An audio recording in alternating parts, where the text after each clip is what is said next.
Hello दोस्तों, नमस्कार, आदाब, सत श्री अकाल। भारत की बात, भारत के साथ में आप सभी का स्वागत है। दोस्तों, आज जो टॉपिक हम लोग डिस्कस करने जा रहे हैं उसका नाम है यूथ बचाओ आंदोलन। ये एक बहुत ही सीरियस इशू है, बहुत ही गंभीर मुद्दा है इस देश का। जो देश का नौजवान है वो उसको बचाना इसलिए जरूरी है क्योंकि नौजवान ही आगे फिर देश को बचा सकता है। डोंट नो हाउ टू से बट विल ट्राई। कैसे कहना ये मुझे खुद नहीं पता है, बट हम लोग कोशिश करेंगे इसको समझने का। देखिए, जो देश का नौजवान है आज हमारा, ये ना एक चक्रव्यूह के अंदर फंसा हुआ है। उस चक्रव्यूह में मान लीजिए क्या क्या चीजें हैं। वो सबसे पहला जो चक्रव्यूह है वो है जातिवाद। दूसरा चक्रव्यूह है सरकारी नौकरी। सरकारी नौकरी जो गुलामी की मानसिकता है, ये दूसरा चक्रव्यूह है, चक्रव्यूह का हिस्सा है।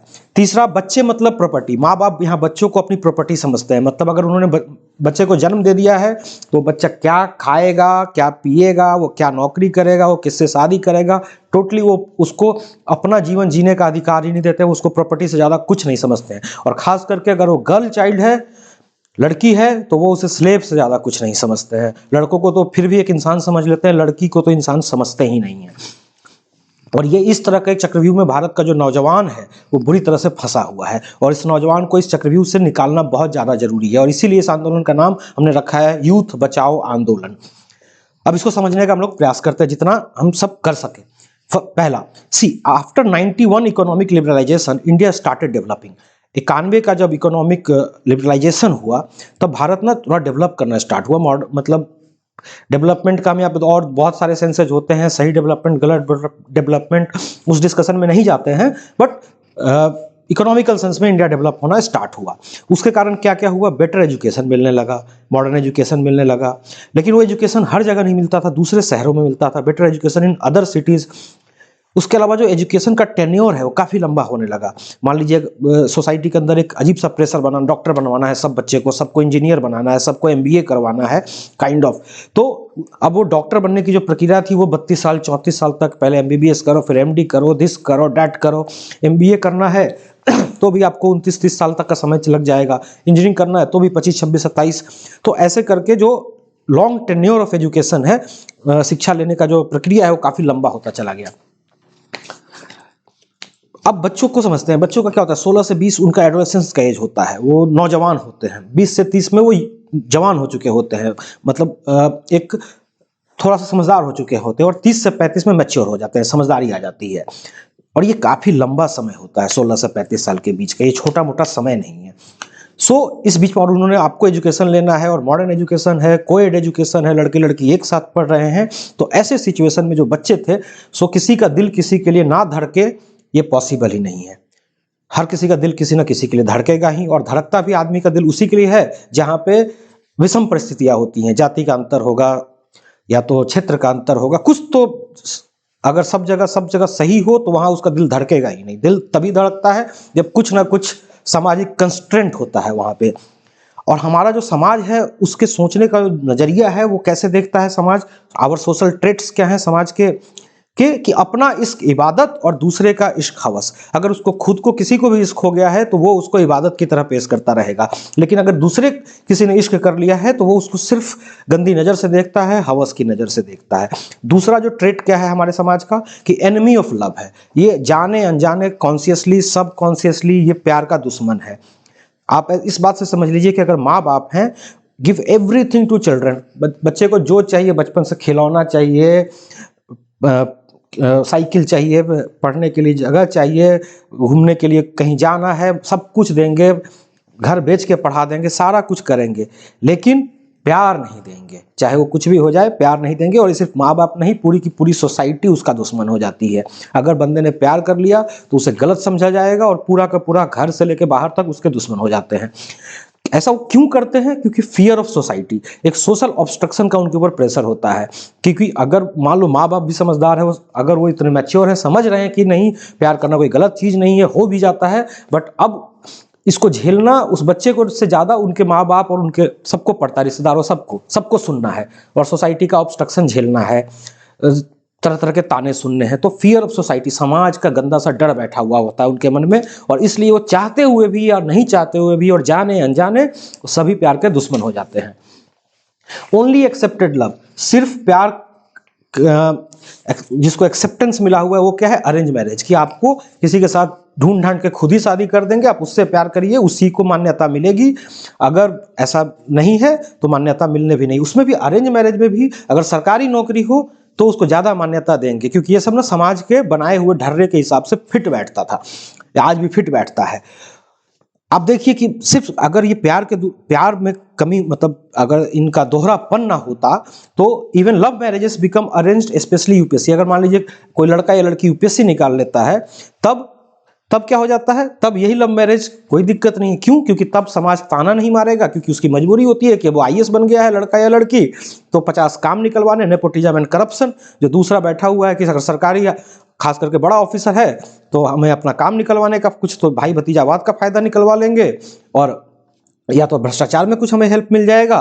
तो इस कारण तब वो प्यार जायज हो जाता है, तब कोई बोलने नहीं आता, कोई ताना नहीं मारेगा, क्योंकि सब वो अपने अपना फायदा देखने लगते हैं। तो ये दोहरा चरित्र जो है समाज का, वो निकल के तब सामने आ जाता है। बाकी अगर ऐसे आप प्यार करेंगे तो आप जुर्म आप जो आपने जुर्म किया है, ठीक है। ऑल अदर्स, इसके अलावा बाकी कोई है, all others face social obstruction, सामाजिक बहिष्कार का सामना करना पड़ता है। जैसे मान लीजिए उनको, अगर वो लव मैरिज कर लेंगे तो उनको किसी इवेंट्स में नहीं बुलाएंगे, उनको परिवार वाले घर से बाहर निकाल देंगे, गांव वाले घर से बाहर निकाल देंगे, और अलग अलग तरह के 50 तरह की गालियां हैं, मैं उन सबको इस्तेमाल नहीं करना चाहूँगा। अलग अलग तरीके से मेथड लगा लगा के उनका बुलिंग होता रहेगा, उनकी प्रताड़ना होती रहती है। अब जो भाग गया है या जिसने शादी कर ली है उसकी तो बात छोड़िए, लेकिन जो दूसरे सुनते हैं वो इस डर में रहते हैं कि अगर हमने किया या हमने किसी को बताया तो हमें भी ये प्रताड़ना झेलना पड़ेगा, और वो प्यार करते हुए भी अपने मतलब वो डरते हैं, क्योंकि अगर आप करेंगे तो आपको ये प्रताड़ना झेलना है। सो इफ समवन लव्स, अगर कोई गलती से उसको प्यार हो गया तो वो एक ही काम करता है, वो छुपाता है, वो किसी को बताता नहीं है। अपने दोस्तों को बता देगा, लेकिन अपने माँ बाप को नहीं बताएगा, अपने भाई बहन को नहीं बताएगा, अपने रिश्तेदारों को नहीं बताएगा, किसी को नहीं बताएगा। वो अंदर अंदर घुटता रहेगा, लेकिन बता नहीं सकता है, हाइड्स, बताएगा नहीं। क्यों? खास करके माँ बाप और भाई बहनों और रिश्तेदारों को, क्योंकि अगर उनको पता चल गया उसके माँ बाप या किसी को, तो उसकी या तो जबरदस्ती शादी कर दी जाएगी या उसका किसी न किसी तरीके से फ्रीडम कर्टेल कर दिया जाएगा, उसकी आज़ादी रोक दी जाएगी, और इस डर से वो बताते ही नहीं है। और इस कारण and most of love stories fail, और इसके कारण अधिकतर प्यार प्रेम कहानियां हमारे देश के अंदर स्वाहा हो जाती हैं। कुछ ही लोग एक्सेप्शंस में बच पाते हैं, बहुत परसेंटेज 1-2% होंगे, बाकी सब फेल हो जाते हैं। और इसका सबसे गंदा शिकार अगर कोई हुआ है वो 90 का जनरेशन हुआ है, 90s का जनरेशन। कैसे? मान लीजिए आज के बच्चों को समझने का प्रयास करते हैं। मॉडर्न जनरेशन क्या है? वो मॉडर्न जनरेशन अब आजकल इतना ओपन हो गया सोसाइटी और एक एक्सेप्टेंस मिला हुआ है, तो मॉडर्न जनरेशन में खास करके जो बच्चे 2010 के आसपास मतलब जिनका जन्म हुआ है, जो अभी 8 साल 10 साल के हैं, तो ये बच्चे जब आज से 5 साल 10 साल 15 साल बाद जब इनकी शादी की उम्र होगी, तब तक काफ़ी समाज ओपन हो चुका होगा। आज वो इस बात को अभी से समझते हैं, तो वो इतना बताने में भी नहीं डरते, उनका ओपन है, उनके माँ बाप भी इस बात को अब एक्सेप्ट कर चुके हैं, तो काफ़ी हद तक ओपन हो चुके हैं। सेल्फ सेंटर्ड है, ये ज़्यादा इस बात पे सोचते नहीं है कि कौन क्या करेगा। हम मतलब आज का जो जनरेशन हो जाता है धीरे धीरे सेल्फ सेंटर्ड की तरफ है। हालांकि ऐसा नहीं है, आजकल के बच्चों को देखिए तो वो बहुत डिजिटल के कारण ना, अगर उनको कुछ मॉडर्निटी के नुकसान भी मिले हैं तो वो बहुत फास्ट वो ट्रांसफॉर्म होकर वो समझने भी लगे हैं अपने कल्चर को।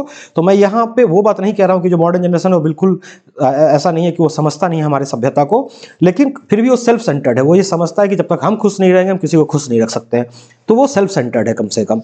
टेक देयर ओन डिसीजन, वो अपना डिसीजन खुद लेना जानता है, वो अपने पैरों पे मतलब उसको इतनी हिम्मत है कि वो अपना डिसीजन ले सकता है, और उसका जो बच्चे हैं वो भी इस मतलब सभी का सपोर्ट एक तरह से बना हुआ सपोर्ट सिस्टम है एक दूसरे का, कि उनको अपना डिसीजन लेने में कोई डर नहीं है। और even parent have accepted say they are ready if they choose their own lives. इन पर आप माँ बाप को भी देखेंगे जिनके बच्चे अभी 6-7 साल 8 साल 9 साल के हैं, तो क्योंकि उन्होंने इस दर्द को झेला है या तो किसी और को झेलते देखा है, तो वो पहले से कहते हैं कि अगर ये जब बड़ा होगा बच्चा, इसको जो करना होगा करेगा, हम लोग इसमें रुकावट नहीं बनेंगे। हालांकि ये कितना करेंगे नहीं करेंगे ये तो वक्त बताएगा, समाज से कितना डरते हैं, झुकते हैं या नहीं झुकते हैं समाज के आगे, या अपने बच्चों के प्यार को समझते हैं, ये बात की बात है। बट कम से कम उन्होंने इस बात को एक्सेप्ट कर रखा है कि जो हमारे साथ हुआ हम अपने बच्चों के साथ नहीं होने देंगे, काइंड ऑफ, या हमने जिन और किस औरों को होते हुए देखा है। दूसरा जो 90 का जनरेशन था वो बिलीव्ड इन ट्रेडिशनल वैल्यूज, उसने ना पुराना हमारा भारत का सभ्यता भी देखा है और मॉडर्न जनरेशन को भी देखा है, क्योंकि वो पायनियर था। उसने सबसे पहले इंटरनेट को देखा, उसने सबसे पहले ईमेल बनाया है तो उसे ना ये दोनों के बीच में का सामंजस्य पता है और उसे अपनी सभ्यता का भी रिस्पेक्ट है। तो वो ना हमेशा उस 90 की जनरेशन ने they mostly chose family over love. उन्होंने हमेशा प्यार के ऊपर अपने परिवार को ज़्यादा तवज्जो दी, क्योंकि उनके पीछे फिर उनके भाई बहनों, उनके ऊपर ना खतरा आ जाए, उनके माँ बाप को ना सुनना पड़े। तो काइंड ऑफ द सेक्रीफाइस वो उन्होंने अपने प्यार की कुर्बानी दी है इस 90 के जनरेशन ने, अधिकतर लोगों ने अपने माँ बाप के लिए और अपने परिवार के लिए।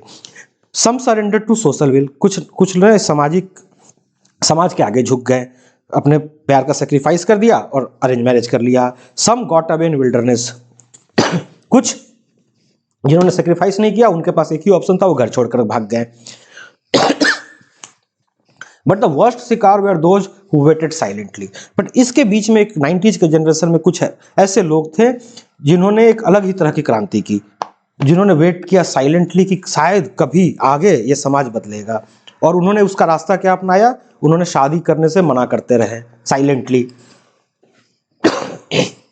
और इसे एक साइलेंट क्रांति की तरह, ये अगर आप 90s के बच्चे हैं तो आप हमारी बात को समझ रहे हैं, वो साइलेंट रेवोल्यूशन करते रहे, वो अंदर अंदर रुके रहे, डटे रहे, एक एक करके टूटते रहे बट लड़ते रहे, ये साइलेंट क्रांति चलती रही। मेरा ऐसा मानना है कि भारत में 10-20 करोड़ ऐसे यूथ हैं, लड़के और लड़कियां मिलाकर के, जो इस साइलेंट क्रांति का हिस्सा थे। उसमें से कुछ टूटे होंगे, आज भी हैं और लड़ रहे हैं, जो कि 25 से 35 साल के बीच में आज जो लोग हैं, मैं इनके बीच की बात कर रहा हूँ। इन्होंने ना शादी की और वो टालते रहे अपनी शादियों को कि नहीं करनी है, नहीं करनी है, नहीं करनी है, क्या पता किस दिन हमारा समाज बदलेगा और लव मैरिज को एक्सेप्टेंस मिलने लगेगा, जातिवाद से ऊपर निकलेगा। एक एक करके टूट रहे हैं, breaking one by one, but वो लड़ रहे हैं। आज भी ये साइलेंट क्रांति चल रही है देश के अंदर।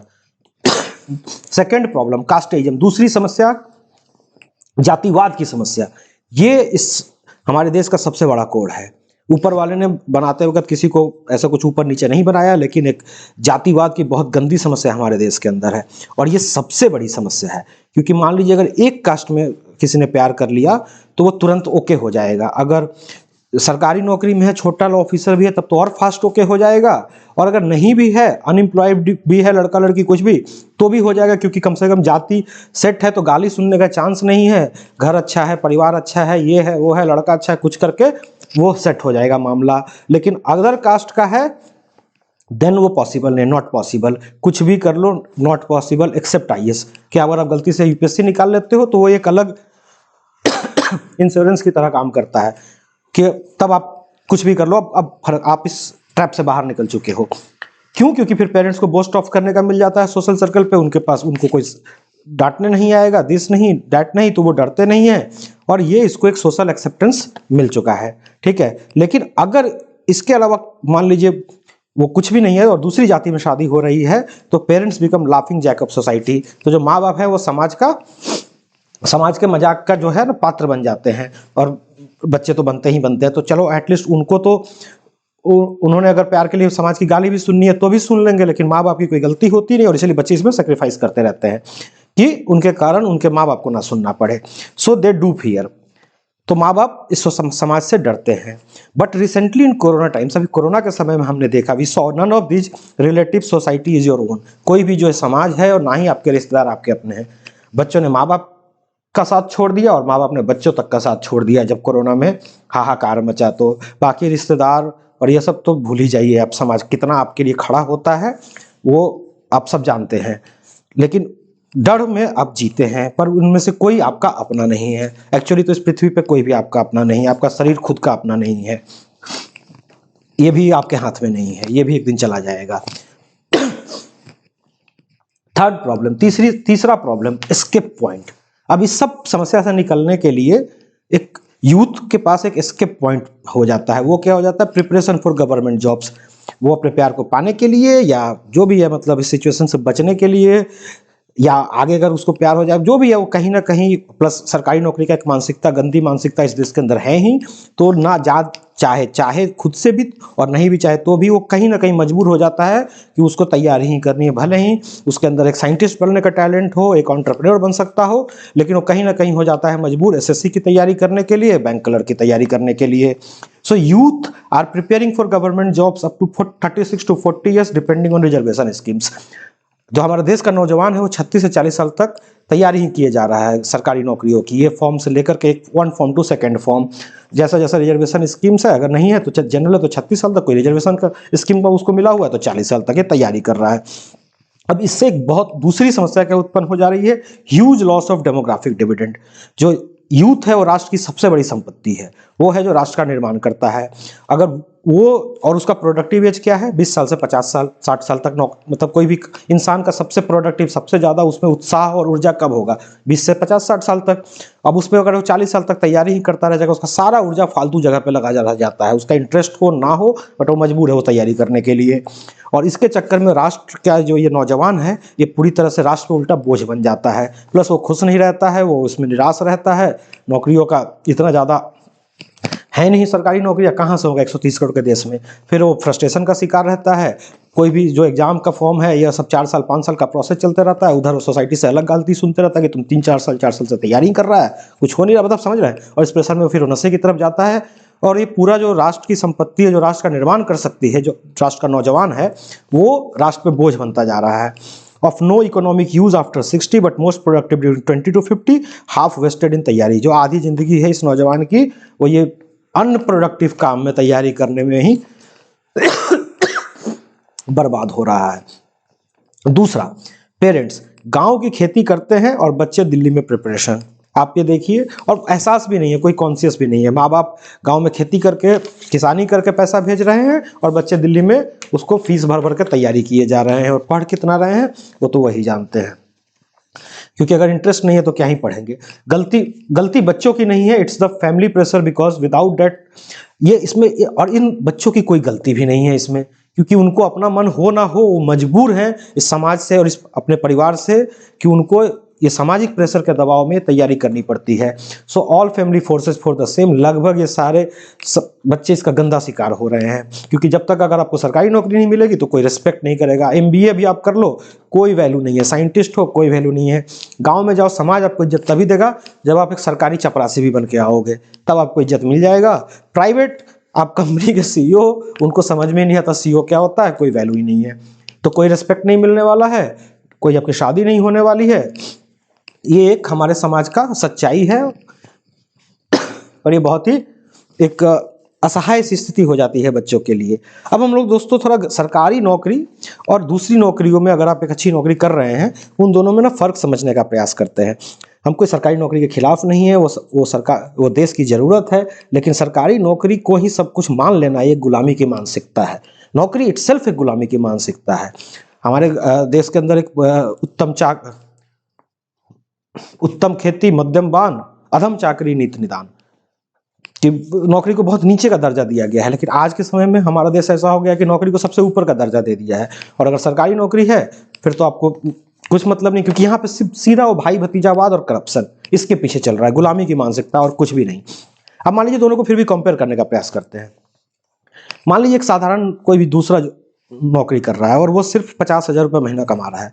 50,000 जबकि कमाना आज के समय में कोई बहुत मुश्किल काम नहीं है। अगर बंदा कुछ भी ढंग का, अगर उसको थोड़ी भी समझदारी है, 50,000 रुपये कमाना, कितने यूट्यूबर कमा रहे हैं, कितने फ्रीलांसर्स कमा रहे हैं। आप ऑनलाइन ट्यूशन पढ़ा के कमा सकते हैं, मैथ पढ़ा के, फिजिक्स का। 50,000 कमाना इतना मुश्किल काम नहीं है। और देखा जाए तो 50,000 एक सरकारी ऑफिसर की जेन्युइन सैलरी होती है जब वो एंट्री लेवल पे होता है। 50-55 हज़ार, हमको लगता है 65,000 आईएएस की सैलरी होती है, जेन्युइन सैलरी, उससे ज़्यादा नहीं होती है। लेकिन अगर 50,000 भी कमा रहा है तो एक ठीक ठाक जीवन, 50,000 से 1 लाख के बीच में ना एक अच्छा जीवन जिया जा सकता है, और वो जीवन में खुश रहेगा, बट हैप्पी, पीसफुल, वो खुश रहेगा, शांत रहेगा। उसको ज़्यादा कोई करप्शन और नेपोटिज्म इनके पीछे भागना नहीं है, वो खुश रहेगा सबसे पहले। और जब खुश रहेगा तभी तो अपना मैरिड लाइफ एंजॉय कर पाएगा। और उसके अलावा अपने सक्सेस को, मनी को, ऐसा तो है नहीं कि हमेशा जीवन भर इतना ही करेगा, कुछ तो आगे ग्रो भी करेगा। उसको एंजॉय भी कर पाएगा और ट्रांसफर कर पाएगा नेक्स्ट जनरेशन को। इसके मुकाबले हम लोग सरकारी नौकरी पे आते हैं। सरकारी नौकरी में उसको चाहे ना चाहे उसको करप्शन का हिस्सा बनना ही बनना है, उसको भ्रष्टाचार का हिस्सा बनना है, उसको भाई भतीजावाद का हिस्सा बनना ही बनना है, क्योंकि हमारा सिस्टम ही ऐसा बना हुआ है। और इसके कारण वो हमेशा मेंटल प्रेशर में रहता है। कोई भी आदमी अगर वो करप्शन कर रहा है और नेपोटिज्म कर रहा है, वो कभी अंदर से खुश रह ही नहीं सकता। उसके ऊपर हमेशा एक मानसिक दबाव बना रहेगा और वो हमेशा डर के रहेगा, फियरफुल ऑलवेज, कि कभी ना क्योंकि एक बार पकड़े गए फिर सारा गया, सारा करप्शन का पैसा गया, सारी इज्जत गई, पेपर में छपेगा, समझ रहे हैं। तो वो डर में रहेगा, वो मेंटल प्रेशर में रहेगा, ये उसकी मजबूरी है। और आज का जो डिजिटल जमाना है, सोशल मीडिया का जमाना है, ऐसे में कब किसका करप्शन कहाँ उजागर हो जाए, कौन कब पकड़ा जाए, कहाँ चला जाए, तो ये प्रेशर और बढ़ता जा रहा है।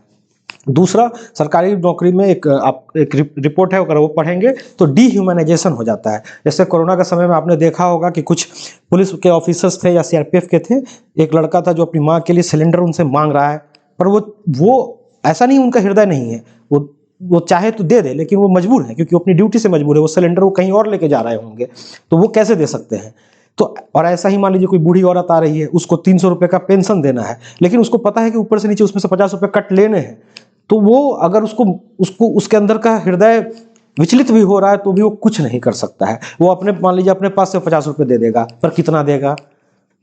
तो इसी तरीके से हर दिन वो अपने अंदर की लड़ते लड़ते, अंतर्द्वंद से लड़ते लड़ते एक दिन वो ना मशीन की तरह हो जाता है, डीह्यूमनाइज हो जाता है, कि उसके सामने कुछ भी अत्याचार भी हो रहा है, पर वो देख के भी नहीं देख पाता, क्योंकि अब वो ब्लंट हो चुका है, इतना देख लिया है कि थक गया। इस समस्या को डीह्यूमनाइजेशन कहते हैं। जो सरकारी लोग में काम करते हैं लोग, वो बहुत अंदर गंदे प्रेशर में रहते हैं, और इसीलिए वो गुस्सा जाकर के ना लोगों के ऊपर उतार देते हैं। कोई पुलिस वाला कभी कभी गुस्से में रहता है, अंदर से इतना प्रेशर होता है, वो गुस्सा फिर वो हो सकता है अच्छा इंसान भी हो तो भी जनता के ऊपर उतार देता है। बाकी जो अगर भ्रष्टाचारी और करप्ट है वो तो काफी अत्याचारी हो जाता है, लेकिन अगर वो अच्छा इंसान भी है तो भी वो इस तंत्र का प्रेशर झेलते झेलते इतना फ्रस्ट्रेट हो जाता है कि वो फिर गुस्सा उतारे कहाँ, उधर तो उतार नहीं सकता है, तो अपने नीचे वाले पे उतारता है और फिर बाकी जाके जनता पे उतार देता है। और सरकारी नीचे में हमेशा ये ऊपर से नीचे का बना हुआ, ऊपर वाला प्रेशर नीचे पे उतारता है, उसको फ्रस्ट्रेट होकर झाड़ता है वो उसको। और ये डीह्यूमनाइज हो चुके हैं, इंसान होकर भी इंसान जैसे बिहेव नहीं कर पाते हैं। और जब अगर कोई बंदा ऐसा होगा, फियर में रह रहा है, पीसफुल रह रहा है, तो उसकी मैरिड लाइफ डिस्टर्ब होनी ही होनी है, ऐसा हो ही नहीं सकता, डिस्ट्रॉयड मैरिड लाइफ होगा। और कांट, उसके अलावा और क्या प्रॉब्लम है, can't even enjoy their money. मान लीजिए करप्शन से 300 करोड़ की प्रॉपर्टी है, लेकिन बंदा ना मोपेड पे और बाइक पे चलने के लिए मजबूर है, क्योंकि अगर बोलेरो पजेरो और ऑडी निकाल लेगा, पैसा पड़ा हुआ है 300 करोड़, लेकिन अगर ऑडी में चलेगा तो कल के कल रेट पड़ेगा, और वो ऑडी तो जाएगा ही जाएगा, उसके साथ साथ 300 करोड़ भी जाएगा, 40 घर भी जाएंगे। तो वो मजबूर है कि वो सब कुछ होते हुए भी उसको चलना बाइक पे ही है, या बहुत से बहुत एक छोटे मोटे कार को ले सकता है। तो जब वो इंजॉय भी नहीं कर सकता है, आप समझ रहे हैं। हम ऐसा नहीं कह रहे कि सरकारी नौकरी खराब है और इसमें सारे लोग ऐसे ही काम करेंगे, बट ये सच्चाई है। तो इसको इतना प्रेफरेंस देना ये भी उचित नहीं है, ये बस एक गुलामी की मानसिकता है। ये सरकारी नौकरी वाली गुलामी की मानसिकता छोड़नी होगी सबसे पहले। अगर देश के नौजवान को बचाना है तो देश का नौजवान तो ओपन है, उसको इस चीज़ों से कोई फर्क नहीं पड़ता है, लेकिन जो पुराना जनरेशन है, जिन पे डिपेंडेंट है ये नौजवान, क्योंकि उनको सोशल एक्सेप्टेंस उसी पुराने जनरेशन से चाहिए, क्योंकि वो इतना मॉडर्न नहीं हुआ है कि वो अपने माँ बाप और अपने समाज के खिलाफ जा करके कुछ करना चाहे। तो ये सरकारी नौकरी वाली गुलामी की मानसिकता पुराने जनरेशन को छोड़नी होगी। अब दूसरे ड्रामे में फंसता है यूथ। वो कैसे? नॉट इनफ गवर्नमेंट फंड, सरकार के पास इतना पैसा ही नहीं होता। People do not like to pay taxes, still taxes. हमारे देश का एक दूसरा बड़ा प्रॉब्लम क्या है कि कोई टैक्स नहीं देना चाहता। उनको चाहिए सब कुछ, रोड चाहिए, सड़क चाहिए, तो रोड कहाँ से बन के आएगा अगर आप टैक्स नहीं देना चाहेंगे? सब टैक्स की चोरी करना चाहते हैं। जबकि अगर आप एक घर में, देश क्या है, मान लीजिए घर है, घर में 10 लोग रहते हैं, 10 में मान लीजिए 3 अच्छा कमाते हैं और साथ में 2-3 लोग कमजोर हैं, तो जो अच्छा कमाता है ऑब्वियसली वो घर का पूरा देखभाल करता है ना, यही होता है। और जो उस लायक नहीं है वो बैठ के खाएगा, और क्या कर लेगा। मान लीजिए कोई लाचार है, वो क्या करेगा? या तो भीख मांगेगा जाकर के, या बैठ के खाएगा। तो उसी तरीके से आप राष्ट्र को समझिए। अगर आप ज्यादा कमाते हैं तो आपका ये दायित्व बनता है कि आप राष्ट्र को, अगर आप एक घर समझते हैं तो उसी हिसाब से आपको टैक्स देना चाहिए। आप टैक्स चोरी करके मतलब बहुत अच्छा काम नहीं करते हैं। ये ऐसे ही हो गया कि जैसे आप एक घर में हैं और आपने करोड़ों रुपए कमा लिए तो आप घर छोड़ के निकल लिए, बाकी भूखे मरो। ये वैसा ही कुछ हो जाता है। तो हमारे देश की दूसरी सच्चाई क्या है कि देश के लोग टैक्स देना नहीं चाहते हैं, सारे लोग टैक्स चुराने में लगे रहते हैं। जो कैसे टैक्स को बचाया जाए, कैसे चुराया जाए, कम करके बना उनको ये किया जाए, इस फेरा में रहते हैं। तो सरकार के पास कभी भी इनफ फंड होता ही नहीं है। और वैसे भी लेस उसके कारण भी नौकरियां कहाँ से देते रहेगी, सरकार के पास बहुत सारे काम होते हैं। कोई भी सरकार हो, केंद्र हो, राज्य हो, सबके पास बहुत सारे काम होते हैं।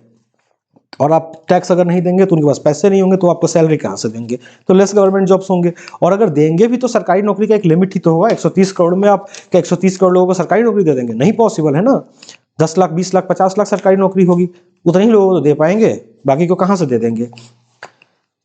अब सोचिए इसके कारण कंपटीशन का कितना गंदा दौर से यूथ फ्रस्ट्रेशन से गुजर रहा है कि आईआईटी के कॉलेज से निकल के वो रेलवे ट्रैकमैन का फॉर्म भर दे रहा है। आप इस बात से समझ लीजिए कि कैसा लगता होगा कि आईआईटी के कॉलेज से निकल करके रेलवे ट्रैकमैन का फॉर्म भरना, वो क्योंकि उसके पास ऑप्शन नहीं है। अगर उसको इस समाज से चाहिए तो उसको एक सरकारी ठप्पा चाहिए कि सरकारी नौकरी लगा है, रेलवे ट्रैकमैन का फॉर्म भर देता है। उसके अलावा करप्शन में पेपर आउट हो जाता है, घुसखोरी चलती है, बहुत तरह का और समस्या है। फेयर कंपटीशन में भी नहीं जा पाता है। उसके अलावा अगर कुछ करप्शन में फंस गया तो कोर्ट का इंटरफेरेंस, कोर्ट इसमें फिर घुस जाती है बीच में। और ये पूरा करते करते एक नौकरी को पूरा करने में 4 साल 5 साल और ये का प्रोसेस में इस एक विशियस साइकिल में फंस जाता है कि एक नौकरी का फॉर्म भरा, अब इसमें 3-4 साल का उसका रिजल्ट आ रहा है, जब तक वो दूसरे का फॉर्म भर देगा, becomes a vicious cycle. How एक रिजल्ट का वेट कर रहा है 1 साल से, तो क्या करे, तो अगला फॉर्म भर दिया, फिर अगला अगला अगला। और ये उसको पता भी नहीं होता, क्योंकि समझ रहे हैं, वो एक चक्रव्यूह में वो फंस गया। एक बार आ गया तो अब तू फंस गया, अब तू करते रह, यही काम वो करते रहता है। इधर से निकलेगा तो उधर जाएगा, उधर से निकलेगा तो इधर जाएगा। बीच में इतने डिस्ट्रैक्शंस हैं, उसमें से कुछ लोग पढ़ लेंगे, मेहनत कर लेंगे तो निकल गए, जो डिस्ट्रैक्टेड हो गए वो अधिकतर लोग फंसे रहेंगे। और अगर मान लीजिए कि सब के सब मेहनत भी कर रहे हैं तो कंपटीशन ज्यादा होगा। 130 करोड़ का देश है, बहुत कम सरकारी नौकरियां हैं, तो कैसे सबको मिलेगा? उसके चक्कर में यूथ इज बीइंग डिस्ट्रॉयड। जो राष्ट्र की सबसे बड़ी संपत्ति होती है, देश की आने वाली पीढ़ी, जो देश का नौजवान है, वही किसी भी राष्ट्र की सबसे बड़ी धरोहर होती है। बाकी ये जितनी भी चाहे कोई भी एक राष्ट्र के पास कितनी भी प्रॉपर्टी हो, कितना भी सोना हो, कितना भी प्राकृतिक संपदा हो, लेकिन अगर उसका इस्तेमाल करने वाला उसका यूथ ही बेकार है तो वो उस राष्ट्र का पतन का कारण बनेगा। और यहाँ पे हमारे यूथ की गलती नहीं है। हमारा यूथ बहुत, उसके अंदर बहुत टैलेंट है, बहुत एनर्जी है, वो उसको बस उसको कमजोर उसका खुद का राष्ट्र करता है। उसके खुद के जो हमारी पुरानी पीढ़ी है वो अपना आज के यूथ पे ना अपना थॉट प्रोसेस थोपती है, जिसके कारण ना वो इस चक्रव्यूह में फंस करके वो अपने टैलेंट को प्रॉपर वेस्ट कर रहा है। 4th पॉइंट, दहेज प्रथा। एक और बड़ी गंदी समस्या है दहेज प्रथा, कास्टिज्म, जातिवाद और दहेज। ये एक इतना गंदा कॉकटेल बनाता है जिसमें फंस करके भारत का जो नौजवान है वो पूरी तरह से बर्बाद हो रहा है। आप इस बात को देखिए कि एक लड़की से बात करने के लिए कितना पापड़ बेलना पड़ता है। एक लड़की से अगर आपको ऐसे बात करना हो तो उसके लिए लड़के क्या क्या नहीं करते हैं। सोच के देखिए कि एक लड़की से बात करना अगर ओपन है तो कितना टफ होता है। लेकिन यहां पर दहेज प्रथा में क्या होता है, आप लड़की भी लेके जाते हैं प्लस उल्टा दहेज भी लेके जाते हैं। आयरनी, बात करने के लिए कई ऐसे लड़के हैं जिनसे जीवन में किसी लड़की ने बात नहीं की होगी, लेकिन जातिवाद के कारण उनको लड़की भी से शादी भी कर लेंगे और उसको दहेज भी मिल जाता है। ये बहुत बड़ा प्रपंच हो जाता है फिर। ठीक है, दहेज लेकर शादी करने वाला, अब इसका दूसरा समस्या क्या हो जाता है, दहेज लेकर जो शादी करने वाला ना लड़का ना लड़के का परिवार will ever give respect to the girl. वो लड़की को कभी रिस्पेक्ट देगा ही नहीं देगा, सवाल ही नहीं है। आप खुद सोच के देखिए ना, आप ऐसे एक बार, वैसे मैं आप कंपैरिजन पे इसको ना इशू नहीं बना दीजिएगा, बट मैं कैसे समझा रहा हूँ। अगर आप मार्केट ही जाते हैं और कुछ खरीद कर लेकर आते हैं, आप पैसे दे करके लाएंगे तो शायद आप उस वस्तु की रिस्पेक्ट करेंगे। लेकिन मान लीजिए आप मार्केट जाते हैं, आपको कोई सामान भी दे दिया और ऊपर से 50 लाख रुपया भी दे दिया, आप कभी उस वस्तु की रिस्पेक्ट नहीं करेंगे। वैसे ही आप इस इंसान की रिस्पेक्ट नहीं करेंगे, कभी नहीं करेंगे, वो सबकॉन्शियसली। और वो मान लीजिए लड़का करेगा भी तो लड़के घर वाले तो कभी नहीं करेंगे। तो इस तरीके से हर लाइफ बिकम स्लेवरी। उस लड़की की जिंदगी पूरी तरीके से एक स्लेव से ज्यादा कुछ नहीं रह जाता है। मे बी सोफिस्टिकेटेड वन, थोड़ा सा मॉडर्न में ना उसको ब्लफ कर दिया जाता है, बट है तो वो प्रॉपर स्लेवरी ही। आजकल लड़की के नाम पे गाड़ी ले लेते हैं। मान लीजिए कि दहेज लेना मना है तो गिफ्ट में ना लड़की के नाम पे ही कार दे दो, लड़की अपना कार लेकर खुद आई है, वो कार कितना उस लड़की का होता है ये आप भी अच्छी तरह से जानते हैं। तो ये पूरा ना पूरा ब्लफ होता है उस लड़की के साथ, उसकी गुलामी को ना अलग तरीके से उसको बताया जाता है कि वो पूरी तरीके से आज़ाद है, सब कुछ उसका है, पर ऐसा उसका कुछ भी नहीं है। जैसे कि आप प्राइवेट एमएनसीज में जो लोग काम करते हैं, मॉडर्न डे स्लेवरी, उनको ऐसा लगता है कि वो बहुत बहुत एलिट क्लास है, हाई क्लास है, मतलब वो अच्छा काम कर रहे हैं, बट अननोइंगली वो मॉडर्न डे स्लेवरी कर रहे होते हैं 12 घंटे 14 घंटे, और वो भी मेंटल प्रेशर के अंदर काम करना, कोट पैंट सूट टाई पहन के काम करना, it is a sophisticated slavery. तो सिमिलरली ऐसा ही हो जाता है। अब इंसेप्शन इन गर्ल्स माइंड, एक और चीज समझते हैं फ्रॉम चाइल्डहुड। एक लड़की के दिमाग में हमारे समाज में ना बचपन से ना एक थॉट इंसेप्ट किया जाता है, जो इंसेप्ट करने वाला भी नहीं जानता, क्योंकि ये सब ना पीढ़ियों से चला हुआ एक वो बनाया हुआ, जबकि ये भारत की कभी सभ्यता थी नहीं। आप पुराने जमाने से देख लीजिए, उस पर आगे डिस्कस करेंगे। बट बचपन अभी ये खास करके ना ये पिछले 100-200 सालों के अंदर ये डेवलप हुई है, ये ऐसा समाज हमारा कभी था नहीं। अगर आप इतिहास पढ़ेंगे तो पता चलेगा, लेकिन अभी अगर बोलने पे किसी को जाएंगे बोलने, तो आपको ही पटक के मानेगा कि तुम ही जानते हो, सब ऐसा ही चलता आया है आदिकाल से। उसको आदिकाल का कुछ पता नहीं है, लेकिन वो आपको भाषण दे देगा, ठीक है। तो एक लड़की के मन में ना बचपन से यहाँ पे कुछ चीज सिखाया जाता है, क्या कि ancestral property is for boys, कि देखो जो परिवार की संपत्ति है ना वो लड़कों के लिए है, वो तुम्हारे लिए है ही नहीं।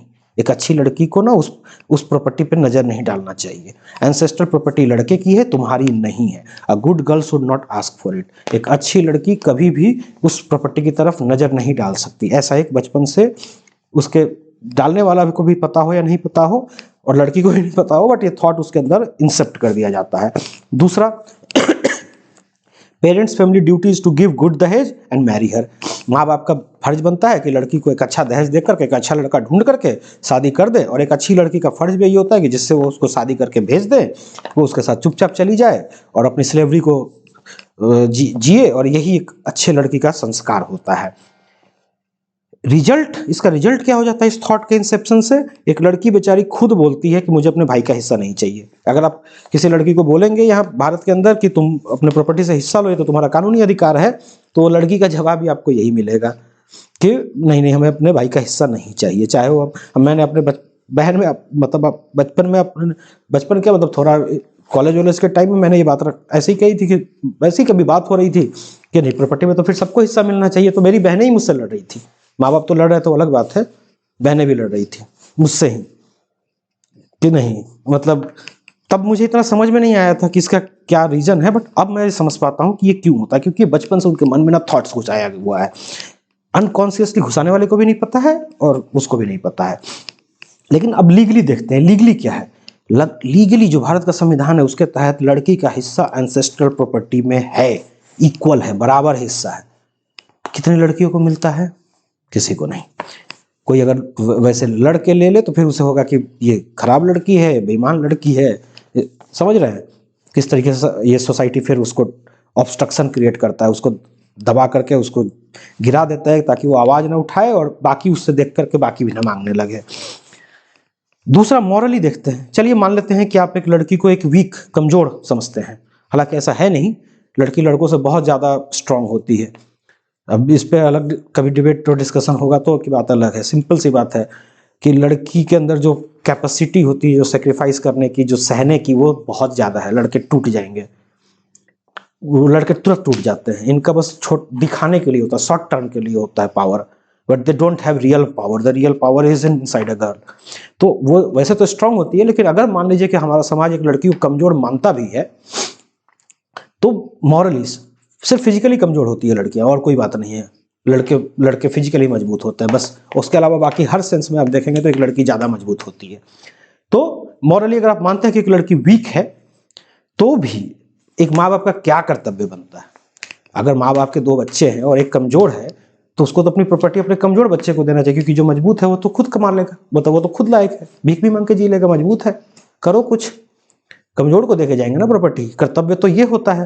लेकिन उनको ना सोसाइटी का शो ऑफ चाहिए, तो वो अपने प्रॉपर्टी में ज्यादा हिस्सा तो मतलब लड़की को मिलनी चाहिए, लेकिन वो ज्यादा हिस्सा तो क्या, उसको बराबर हिस्सा भी नहीं देते हैं, बराबर क्या 10% भी नहीं देते हैं, दहेज की भीख देते हैं, उसका अधिकार, उसका हिस्सा नहीं देते हैं।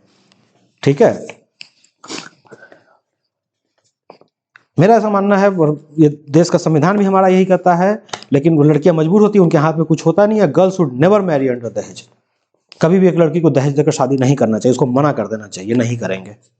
अगर ये कॉन्शियस होकर के भारत देश की सारी लड़कियां एक साथ आवाज उठा दे तो फिर किसी की हिम्मत नहीं है दहेज मांगने की। अगर ये सारी लड़कियां एक हो जाएं देश की और इस बात के लिए तैयार हो जाएं कि हम दहेज देकर शादी नहीं करनी है तो नहीं करनी है, तो किसी लड़के की इतनी हिम्मत और औकात नहीं है कि वो जाके 1 रुपया दहेज मांग दे, वो उल्टा दहेज देने लगेंगे लड़के।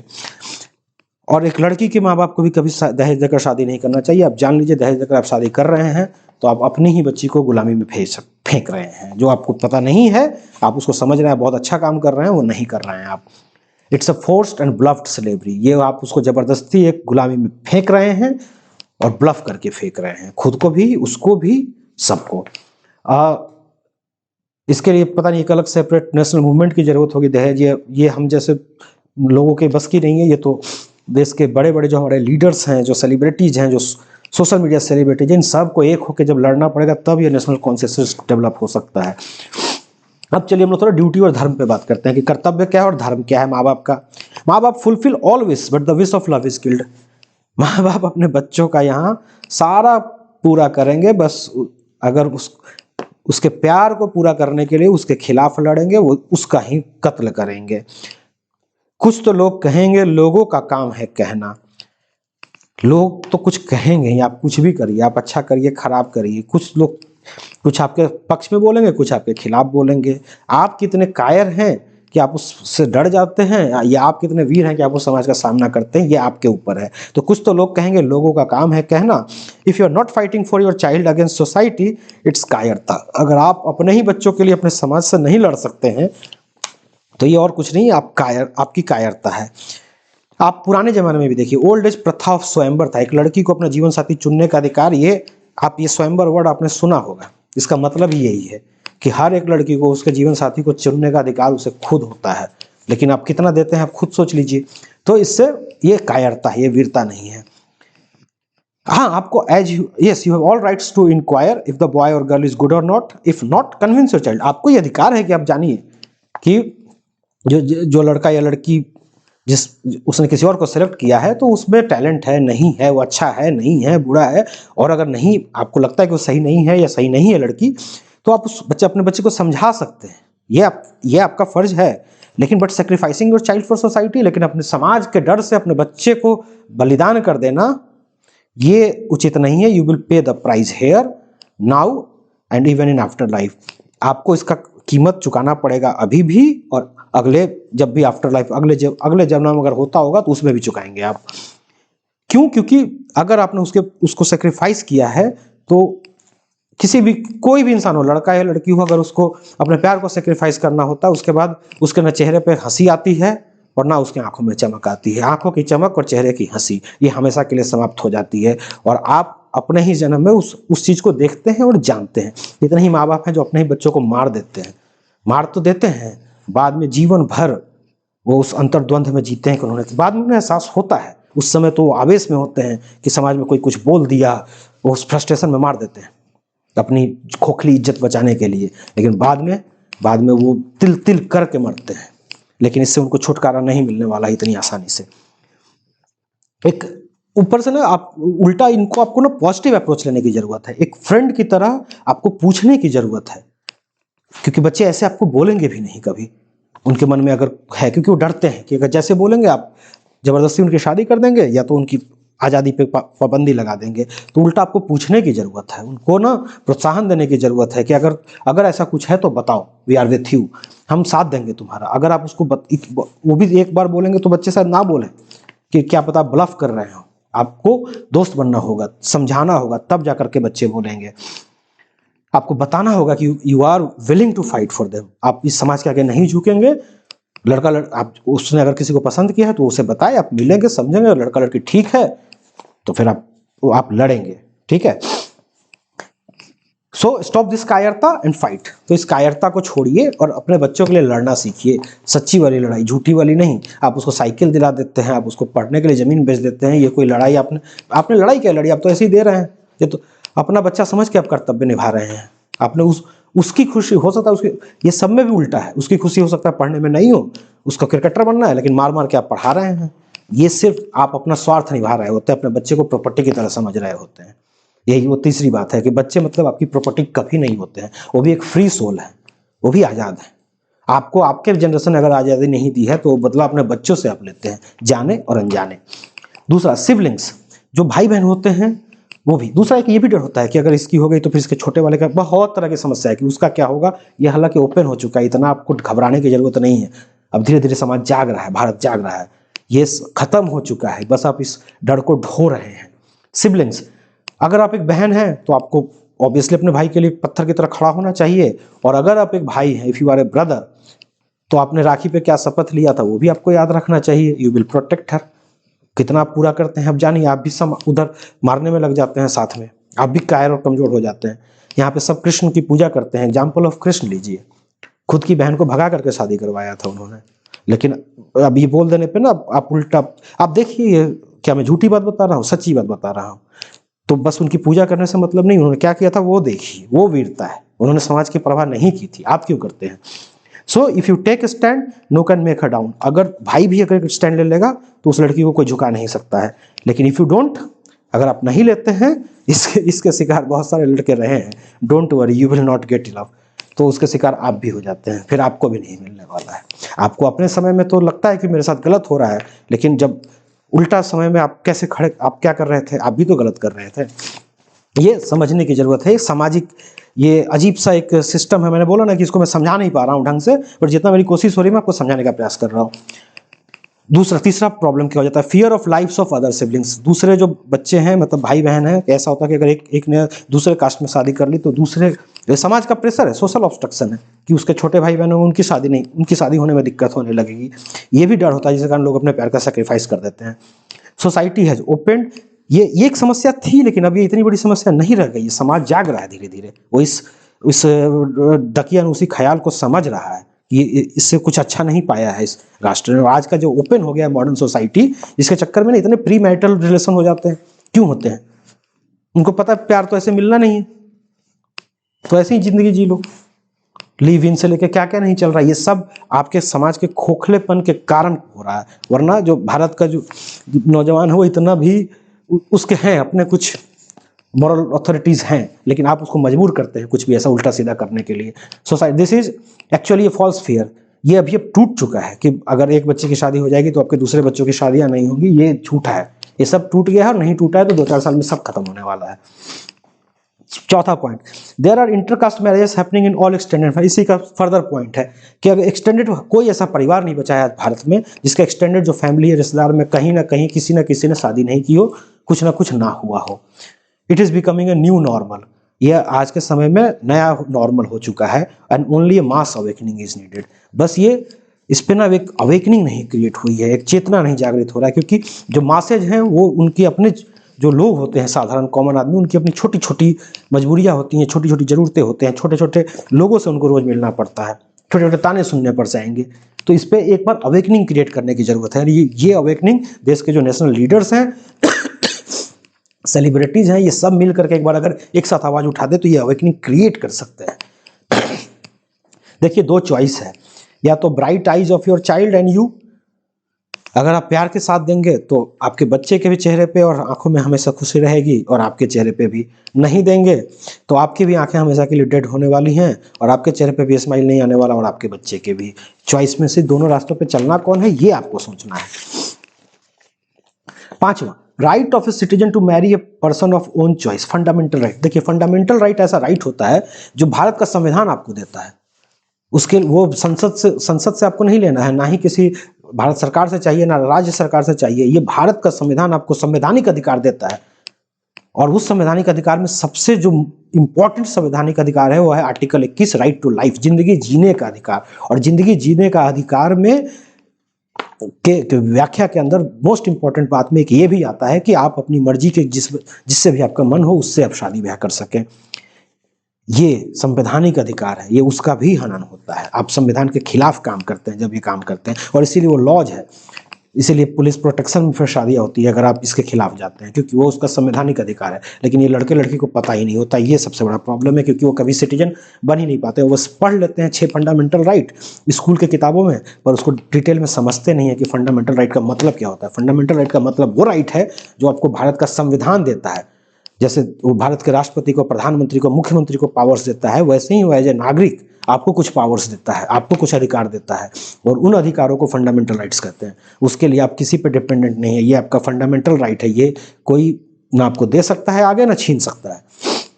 छठा, also many social vices like pre marital, post marital, divorces, move on, इस तरह के ना नई नई समस्या उत्पन्न होती जा रही है भारत के अंदर इसी कारण, क्योंकि एक दफे समझ रहे हैं तो सोशल वाइसेस जैसे कि प्री मैरिटल रिलेशन हो जाना, पोस्ट मैरिटल रिलेशन हो जाना, डाइवोर्सेस होना बाद में, मूव ऑन का कॉन्सेप्ट नया नया यूथ में चल रहा है। तो इस तरह के बहुत सारे करप्ट प्रैक्टिसेस इमर्ज कर रही हैं सिर्फ आपके बनाए हुए इस सामाजिक गलत प्रचलन के कारण। देखिए पुराने जमाने में लोग क्या करते थे, जो पुराने जमाने का हमारा भारत था वो बहुत ही समझदार था, वो जीवन जीने के लिए भी ऑर्गेनिक मेथड्स का इस्तेमाल करता था। उस पर अलग ही जाएंगे कि पुराने जमाने का भारत कैसे उसने हर चीज़ को ना नेचर के साथ सिंक कर रखा था, हर चीज़ प्रकृति के हिसाब से चलती थी। लेकिन आज आदमी हर चीज़ ना अपने खोखले स्वार्थ और उसके हिसाब से चलाना चाहता है, अपने कि क्या क्या लोग कहेंगे, दिस कहेंगे, डैट कहेंगे के हिसाब से। पुराने ज़माने में क्या होता था, 13-14 साल एडोलेसेंस का एज होता है, उस समय हार्मोनल चेंज होते हैं बच्चों के अंदर। उस समय ही वो अगर उनको मन भी होता था कि उनको अरेंज मैरिज करना है तो 2 बच्चों को मिला देते थे। इसके थ्रू क्या हो जाता था, उन दोनों को पता है हम दोनों को शादी करनी है, तो हल्का हल्का रोमांस शुरू हो जाता था। 17-18 होते होते बायोलॉजिकल एज होता है मैरिज का, उस समय हार्मोनल चेंज दूसरे होते हैं, तो 17-18 साल की उम्र में शादी कर देते थे। सेक्ट करप्शन जो आज समाज में फैला हुआ काफ़ी तरह का करप्शन है, ये सब कभी पनप ही नहीं पाता था इसका, क्योंकि जब बायोलॉजिकल एज में शादी कर दिया 22-23 तक आते आते, 24-25 तक आते आते उनका ये कमिटेड मैरिड लाइफ चलता था, कमिटमेंट के साथ एक शादीशुदा जिंदगी चलती थी। और 24-25 तक आते आते वो आराम से अपने इस जीवन को पार कर जाते थे। उसके बाद दे कॉन्ट्रीब्यूटेड, वो आराम से ना सोसाइटी और नेशन के लिए कॉन्ट्रीब्यूट करते थे, अपना काम करते थे, जो भी वो काम करते हो। मान लो लोहार था तो आराम से प्रॉपर लोहा बनाता था, और खेती करना तो खेती करता था, क्योंकि उसको कुछ करना नहीं है। लेकिन आज क्या है, आज आप देखिए ये जब ये सारा सिस्टम ही उल्टा है। 30 साल तक आप पढ़िए और 30 साल के बाद आप समझ रहे हैं ये नेचर के साथ सिंक में नहीं है, और इसीलिए ये गलत हो रहा है। ये सोसाइटी, ये हमारे देश की एक अजीब सी विडंबना है। So national movement is needed to save those 10 crore youths. तो आज जो हमारा कम से कम मैं आपको बता रहा हूँ, ये 10 करोड़ यूथ है, जो हर दिन इसमें से कितने लोग अपने, कितने हीर रांझा मर रहे हैं और कितने रोमियो जूलियट यहाँ शहीद हो रहे हैं हर दिन। तो ऐसे 10 करोड़ यूथ को बचाने की जरूरत है। एंड आज these youths plus their parents all are happy. आज देखिए इसके सिर्फ इसी समस्या के कारण ना, ये जो 4 समस्या है, यूथ उदास है, नौजवान आपका उदास है और खुश नहीं है, वो नशे का शिकार हो रहा है, जो भी है सारे प्रॉब्लम्स हो रहे हैं, और उसके चक्कर में उसके माँ बाप भी उदास हैं। और अगर मान लीजिए आप एक बार एक नेशनल मूवमेंट क्रिएट करके, अवेकनिंग क्रिएट करके आप एक बार आज़ादी ये दे देते हैं अपने बच्चों को, तो ये एक ही दिन में सोचिए अगर 10 करोड़ शादियाँ देश के अंदर हो जाए, कितनी खुशी आएंगी। ऑल बिकम्स हैप्पीनेस, और फिर आप जब nation becomes happy and prosperous, ये जब पूरा देश का यूथ खुश हो जाएगा, आप लोग भी खुश हो जाएंगे, तो पैसे से खुशी थोड़ी ना मिलती है, राष्ट्र अपने आप खुश हो जाएगा और समृद्ध हो जाएगा। सो इफ सेलिब्रिटीज अपील, देखिए एक आम आदमी कमजोर होता है, ठीक है, वही यहाँ पर मैंने एक एक्स्ट्रा पॉइंट ऐड किया, हालांकि मैंने पीछे कवर कर दिया है। एक आम आदमी कमजोर होता है क्योंकि उसको ना समाज के अंदर रहना है, उसको झेलना है उस समाज को, तो उसके पास बैकअप होना चाहिए, उसके पास कुछ तर्क होना चाहिए। तो जो हमारे देश के जो लीडर्स हैं, जो नेतृत्व कर रहे हैं हमारा, प्लस जो सेलिब्रिटीज हैं, film, cricket, social media celebrities, एक एक करके बोलने से काम नहीं चलेगा। सब जब एक बार आकर के ना किसी नेशनल अवेकनिंग और ये चेतना जगाएंगे ना एक बार, फिर ये आम आदमी भी हिम्मत कर पाता है। फिर एक हिम्मत करेगा, फिर उसके अगल बगल सब करेंगे, सब ये करना चाहते हैं अंदर अंदर। आप अगर बात करेंगे, सब समझ रहे हैं कि ये समस्या गंभीर है, लेकिन क्या करा जाए। इसका सॉल्यूशन यही है कि एक बार सामाजिक चेतना को जगाना होगा, राष्ट्र को जागना होगा। और ये आज आपका राष्ट्र पूरा उदास है, और एक दिन के अंदर अगर आपने इस चेतना को जगा दिया और कोई डेट डिसाइड कर दिया शादी की, 10 करोड़ शादियां हो जाएंगी इस देश के अंदर, क्योंकि वो बेचारे उसके चक्कर में ना बिना मतलब का पिस रहे हैं। वो सरकारी नौकरी सब खत्म हो जाएगा, प्रॉब्लम एक साथ ही, फिर वो खुशी खुशी कुछ भी काम करेगा, उसका अपना जीवन है। आप क्यों उसके पीछे इतना कि उसको प्रोटेक्ट करने पे चले हैं बच्चे, कि बच्चे का पूरा जीवन आप ही बनाएंगे। आप भगवान नहीं हैं, आप मत बनिए। उन बच्चों का जो भी जीवन है वो अपना देखेंगे ना, आप क्यों, बस आप देखिए कि हाँ लड़का लड़की ठीक है, अगर कुछ गलत है तो बता दीजिए, आपका यही अधिकार है ना। अब फिर भी अगर गलत भी है आप बता भी दीजिए, उसके बाद भी करना है तो आप क्यों रोकते हैं। बच्चे आपकी प्रॉपर्टी नहीं है। और अगर नहीं हुआ, और अगर दिस डज नॉट हैपन, मान लीजिए ये नेशनल अवेकनिंग नहीं होती है और लोग फिर भी पुराना समाज, आप देखिए ना, आप एक समय सती प्रथा के खिलाफ लड़ते थे। राजा राम मोहन राय जब सती प्रथा के खिलाफ लड़ रहे थे, आपको ये जानकर हैरानी होगी उनकी खुद की माँ ने उनका चेहरा नहीं देखा। आप बताइए, गलत प्रथा थी, वो लड़ रहे थे, उनकी खुद की माँ ने उनका चेहरा नहीं देखा, क्या गलत कर रहे थे वो। और आज देखिए, आज कोई सती प्रथा को करेगा तो आप उसको पत्थर मार के मार डालेंगे। कोई भी समाज समय के हिसाब से उसको बदलना होता है। आज के समाज की जरूरत है कि आप इस नादानी को समझिए और इसे बदलिए, नहीं तो ये सिर्फ आप अपना नुकसान और अपने बच्चों का नुकसान नहीं कर रहे हैं, पूरे राष्ट्र का नुकसान हो रहा है। ये मतलब बहुत ज्यादा गंभीर हो गई ये समस्या। तो अगर फिर भी ये समाज नहीं मानता है और जिद करता है, तो बच्चों से ये अपील है कि आपको पता नहीं आपके अंदर कितनी पावर है, आप यूथ हो, आपसे सब डरते हैं। और अगर this does not happen, then all this 10 crore youths, 10 crore जो यूथ है, ये नीड टू ऑर्गेनाइज। आपको एक होना होगा, कोई तो प्लेटफॉर्म बनाइए, एक होइए। They have done nothing wrong, आपने कुछ भी गलत नहीं किया है। प्यार करना कोई जुर्म नहीं है, कोई अपराध नहीं है। फाइट फॉर योर लव, अपने प्यार के लिए लड़िए। फाइट फॉर योर लाइफ, अपनी जिंदगी के लिए लड़िए। रिमेंबर, याद रखिए, one love marriage all society Scholz. आप अकेले लव मैरिज करते हैं इसलिए फंस जाते हैं, पूरा समाज आपको गाली देता है, आप कमजोर पड़ जाते हैं। लेकिन अगर 1000 शादियां, 1 लाख शादियां एक साथ हो, then if 10,000, 1 lakh, 1 lakh love marriages एक साथ करेंगे, then even prime minister and chief ministers will come to bless you. तो देश के प्रधानमंत्री और मुख्यमंत्रियों को भी आना पड़ेगा आपको आशीर्वाद देने। फिर बाकी समाज वो अपने आप झुक जाता है। Leave alone relatives and society, वो फिर रिश्तेदार और समाज सब झुक जाते हैं। 10 लाख एक शादियाँ एक साथ, 1 लाख शादियाँ एक साथ करेंगे, ये सब आप ऑर्गेनाइज हो जाते हैं, ये कमजोर पड़ जाएंगे। ये सब ऑर्गेनाइज होकर आप पे अटैक करते हैं, अकेले पड़ जाते हैं आप ऑर्गेनाइज हो जाइए, आप उल्टा अपने ऑर्गेनाइज होकर अपने लव के लिए फाइट करिए, देखिए अपने आप समाज झुक जाएगा आपके आगे। So organise and fight, organise करिए और फाइट करिए। उसके पहले या तो देश की अवेकनिंग जाग जाए तो ज़्यादा अच्छा है, नहीं तो यूथ से अपील है, आप ऑर्गेनाइज करिए और फाइट करिए। डू नॉट सेक्रीफाइस, बलिदान मत करिए। जय हिंद, जय भारत, वंदे मातरम।